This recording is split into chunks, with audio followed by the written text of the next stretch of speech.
네, 반갑습니다. AP투자연구소입니다. 12월 19일 오늘 하루 증시는 어땠는지 같이 한번 살펴보는 시간을 가져보도록 하겠습니다.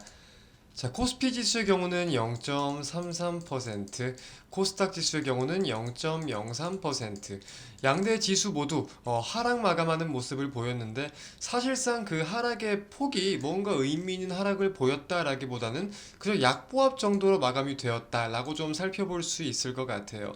보시면 장중에도 이제 코스닥 같은 경우는 특히 상승세가 유독 눈에 띄기도 눈에 띄었었습니다. 코스피도 그 흐름에 동조화가 되었었고요. 근데 동시에 이제 조금 계속해서 다시금 낙폭을 확대시킨 요인에 대해서 먼저 좀 우리가 살펴보자면은 저는 중화권 증시를 살펴볼 필요가 있지 않겠나라고 좀 생각이 들어요. 자, 중화권 증시를.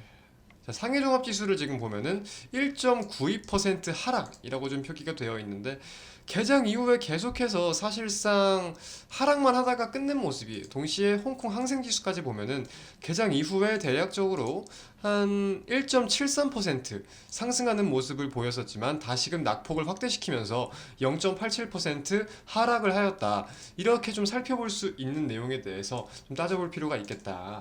자, 그래서 원달러 환율 같은 경우도 지금 이렇게 좀 살펴보면은 국내 증시 9시에 개장 이후에 1310원대에서 1310원 근처에서 1300원을 하회하는 등 긍정적인 모습을 이어갔었어요.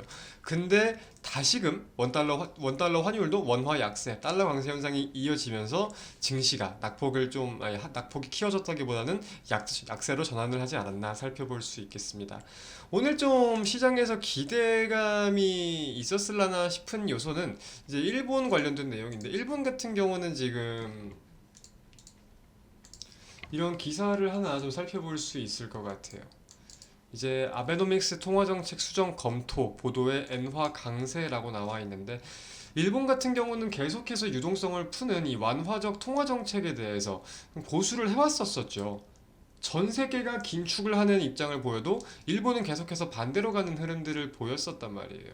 근데 거기 이제 좀 일본에서도 긴축을 해야 되나? 이런 뉘앙스를 밝히다 보니까 계속해서 고수하던 통화정책의 방식을 입장을 좀 바꿀 수 있겠다라는 내용에 대해서 좀 기대감이 생기다 보니까 엔화가 좀 소폭 강세를 보였던 요인. 우리가 이 내용은 좀 내년까지도 꾸준히 살펴볼 필요가 있겠다고 생각이 들고요. 이제 중국 관련돼 가지고는 우리가 사실상 제가 여러분들께도 계속해서 강조를 드렸던 이슈가 코로나예요. 코로나. 위드 코로나와 관련해가지고 리오프닝 관련주들, 뭐 호텔, 뭐 화장품, 여행 이런 관련주들이 굉장히 강세를 보이다가 다시금 또 확진자가 증가한다는 소식에는 약세를 보일 수도 있고 계속해서 이 개별 업종들, 개별 종목군들의 등락을 희비를 켜서 계속 엇가르고 있는데 지금 좀 상황이 심각한 것 같습니다. 어떤 내용이 있냐면 기존에 일단 위드 코로나를 선언을 했습니다. 정확히 위드 코로나를 선언을 했다라기보다는 제로 코로나 정책을 고수해오고 이어오던 중국 정부가 시진핑 정부가 점차 그 정책들을 규제들을 완화하기 시작했다. 근데 그와 동시에 코로나 확진자가 급증을 한 거예요. 그래서 지금은 코로나 사망자가 급증했다 이러면서 시신이 냉장고 부족해 바닥에 방치하는 음, 이런 상황까지 좀 와 있다라고 하는데 거기에 대해서 당연히 좀 우려감이 커지고 있겠죠. 물론 이런 기사가 나온다라고 해서 시진핑 정부 입장에서 쉽사리 뱉은 정책을 다시금 원상태로 돌리기는 쉽지 않을 겁니다. 일단 중국 공식 발표는 영명인데 정보 은폐 의혹도 커지고 있는 상황이다. 부헤드라인에 좀 나와 있죠. 좀 우리가 따져봤을 때 굉장히 지금 불확실성이 많이 가미가 돼 있다라고 좀 생각을 해볼 수 있는데 이 속에서 분명히 먹거리를 찾아볼 수가 있다는 거예요. 자, 지금 시장에 우리가 코로나 관련 테마가 뭐가 있는지는 다들 눈으로 봐왔고 귀로 들었기에 알고 계시잖아요. 2020년, 2021년, 2022년 초까지 코로나 관련 테마 계속해서 울고먹은 게 많잖아요. 백신, 뭐 치료제, 그리고 이후에 또 뭐 있어요? 뭐 재택근무, 원격 의료도 좀 다른 성격이지만 같이 보는 경향도 있죠. 그럼 당연히 재택근무하면은 비대면 수업, 온라인 수업 등등 마스크, 굉장히 다양한 테마군들이 있어요. 근데 이번에 코로나 업종 제가 여러분들께도 몇 차례 좀 강조를 드리긴 했었지만 사실상 순환 우리가 기존적으로 알고 있던 코로나 테마군들 사이에서 순환이 돌고 있다고 생각이 들어요. 한국 같은 경우도 코로나 확진자가 급증하면서 거리두기를 강화하고 점차 봉쇄 정책이죠, 하나의 봉쇄 정책을 펼쳐 나갔잖아요. 매파적으로. 맨 처음에는 그냥 뭐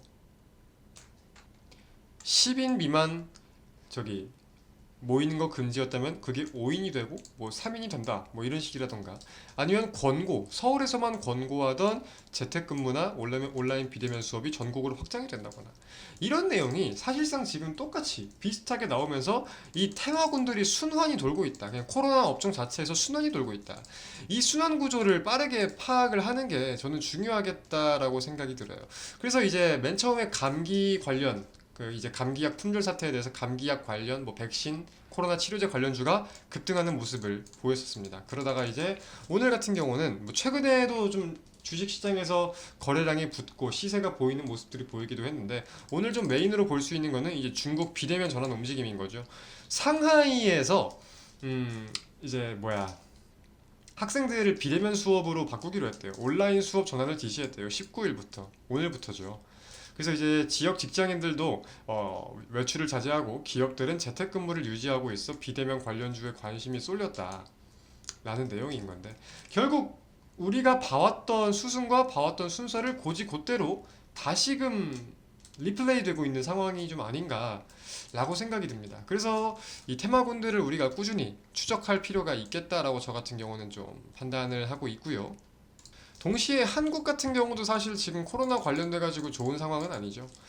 이제 뭐 실내 마스크 해제에 대한 논의가 한창 화두고 이어지고 있는 가운데 확진자가 증가하는 모습, 위중증 환자가 일단 계속해서 증가를 하고 있다 보니까 정부는 확진자 수보다 위중증 환자의 증가에 보다 초점을 맞추고 있잖아요. 근데 이 위중증 환자가 지금 9월 셋째 주 이후로 다시금 최다 경신을 했다는 내용에 우려감이 깊어지고 있습니다.